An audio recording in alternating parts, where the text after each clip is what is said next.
Hey, this is David with JCB Academy. Today we're going to talk about paperwork and process when you're taking a car over to the local junkyard. Here we have a cancellation form. This is one of the paperwork that you will have the customer fill out. This waiving all liability of the vehicle from them to you. So when they sign it, you give this to your local junkyard. You also want to give the local junkyard your bill of sale right there, right? And then here we have the title paperwork for the vehicle, where in normal situations, the customer will sign here as the seller, correct?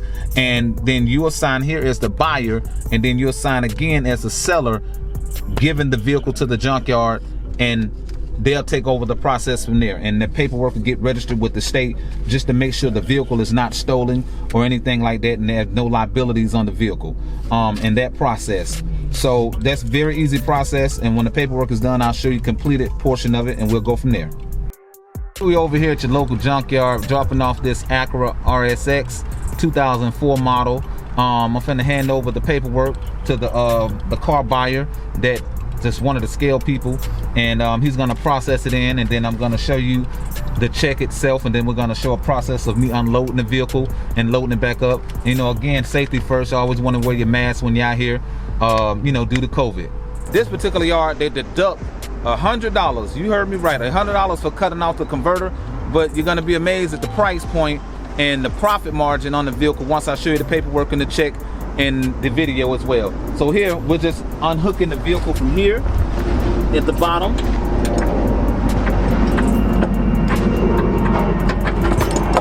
And so as you can see, I literally just pushed it off and it didn't hit the other vehicle, which I was surprised, but it had so much mold in it that I had to use my cable wire to connect to it to just let it push itself all the way down, because I didn't want to hop in. In some situations it's much easier, in some situations it's difficult, and sometimes you just gotta get it on the fly and kind of figure it out as you go. It's not perfect, but hey, this is everyday life, and this is the process and what we do.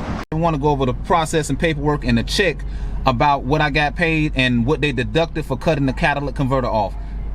Hey, let's dive in. So I paid $300 for the Acura, correct? Now I brought it to my local junkyard. They deduct $100. Yes, I said $100, but every junkyard in your local state is totally different. But I knew I could maximize my dollar amount if I cut the converter off. Now that particular converter on that Acura pays about $700 that you seen earlier in the prior video.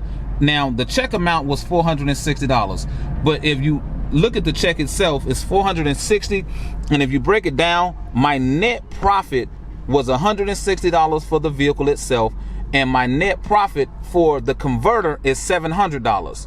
Now I lost $100, but you have to understand, you have to spend to lose to make money, correct? Right. So you can see here on the check where it says the model, year, make, and model, the price, and this. Again, I got deducted $100 because of the catalytic converter, but I paid $300 for the vehicle itself, and I cut the converter off, and I still made a profit total of $860 on the transaction for today. And that's just one vehicle. And just imagine what you can do with 5 vehicles in a day, 7 vehicles in a day. Now I would suggest sign up for JCB Academy, come out here, get some of this free money, and let's get to work.